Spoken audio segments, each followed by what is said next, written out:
یہ بھائی نے فرمایا کہ ہمارے یہاں جب کسی گھر میں فوتگی ہو جاتی ہے تو جنازے کے بعد کھانا کھلایا جاتا ہے، کیا یہ صحیح ہے؟ دیکھیں، اگر اس کو فرض یا واجب نہیں سمجھا جاتا،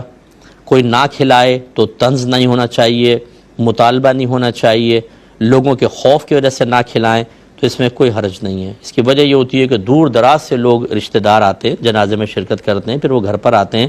اگر کھانے کا کوئی انتظام نہ ہو تو بیچارے کیا ہوٹلوں میں جائیں، کیا کریں؟ تو اس لیے ہمارے اہل سنت میں یہ طریقہ رائج ہے، اور اس میں شرعاً کوئی حرج نہیں ہے کہ اگر اس کو فرض یا واجب نہیں سمجھتے بلکہ مہمان کے طور پہ کھانا کھلاتے ہیں۔ اور یہ اکثر جو وہ گھر والے ہوتے ہیں وہ نہیں بناتے، یہ کوئی باہر سے محلے والے ہوتے ہیں یا کوئی قریبی رشتہ دار ہوتے ہیں، وہ اس کا انتظام کر لیتے ہیں۔ لیکن اگر گھر والے بھی کریں تو شرعاً اس میں کوئی قباحت نہیں، گھر پہ مہمان آئے، مہمانوں کو کھانا کھلانے میں کیا مسئلہ ہے؟ ہاں یہ ہے کہ اس کو دین کا حصہ بنا دینا اس طرح، اور حصہ بنانے کی علامت یہ ہوگی کہ اگر کھانا نہیں کھلایا تو طعنہ زنی کریں، یار کھانا نہیں کھلایا،